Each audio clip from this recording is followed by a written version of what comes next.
दिल्ली में चुनाव से पहले केजरीवाल जी ने पहले ही सबको चेतावनी दे दी थी कि अगर आपने भाजपा चुनी तो सबके घर बुलडोजर से तोड़ दिए जाएंगे। दिल्ली की हर झुग्गी की प्लानिंग करके बैठे हैं ये लोग। 5 साल तो छोड़ो, 1 साल के अंदर दिल्ली की सारी झुग्गियां ना तोड़ दें तो। लेकिन जनता धर्म की अफीम चाटकर बैठी हुई थी। अगर बीजेपी को वोट दे दिया दिल्ली के झुग्गी वालों ने, देख लेना तुम अपनी आत्महत्या के ऊपर साइन कर रहे हो। वो हमारे माननीय प्रधानमंत्री के जुमलों में आ गई। जैसे उनका हर जुमला होता है वैसे दिल्ली में भी उनका जुमला था।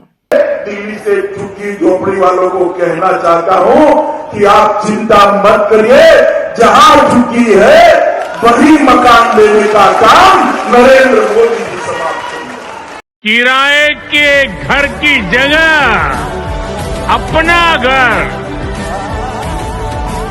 ये नई शुरुआत ही तो है। हर बेघर को अपना पक्का घर मिले, इस दिशा में तेजी से काम किया जा रहा है। नहीं चलेगा बुलडोजर, सबको घर दिए जाएंगे, सबके सर पे छत होगी। लाखों लोगों के लिए ये संकल्प लिया माननीय प्रधानमंत्री श्री नरेंद्र मोदी जी ने। आज देश में करोड़ों गरीबों के अपने पक्के घर का सपना सच हुआ है। सबके लिए आवास की ये संकल्प यात्रा सिद्धि की ओर तेजी से बढ़ रही है।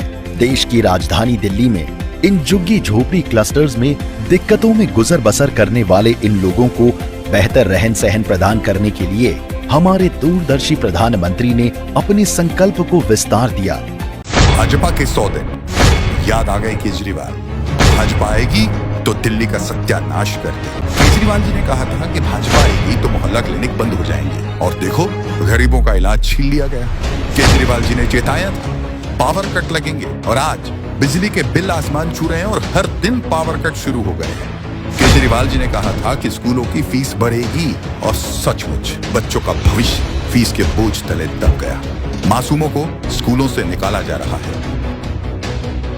मुफ्त बसें गायब हैं। हर महिला को 2500 रुपए महीना कहां गए?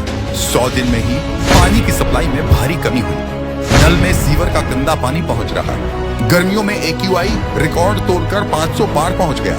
हद तो तब हो गई जब इन्होंने फरिश्ते स्कीम बंद कर दी, और 100 दिन के भीतर ही निकम्मी बीजेपी ने बाबा साहेब और भगत सिंह की तस्वीर हटा दी। चुनाव से पहले ढोंग करने वाली भाजपा ने बस मार्शल और सिविल डिफेंस स्टाफ को अब तक नौकरी नहीं दी। 500 रुपए का सिलेंडर अब तक नहीं मिला। 25,000 विधवा पेंशन काट दी, और दिल्ली की कई झुग्गियां उजाड़ दी। 5 दिन बाद मैंने खाना खाया। हमारे साथ कुछ नहीं है।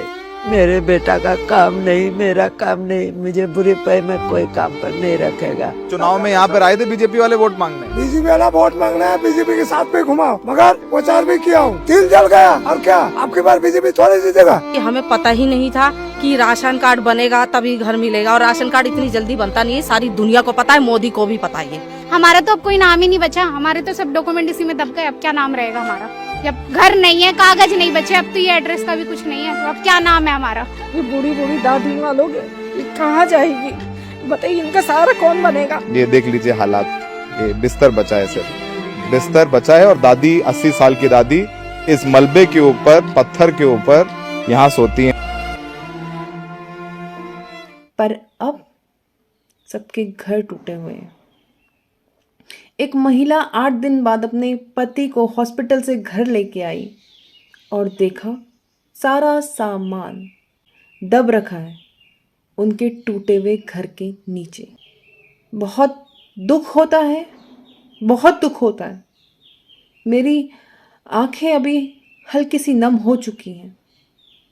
पर एक बात कहूँ भारतीयों, ये आप डिजर्व करते हैं। ये आप इसलिए डिजर्व करते हैं क्योंकि आप बार बार इसी सरकार को चुनते हैं।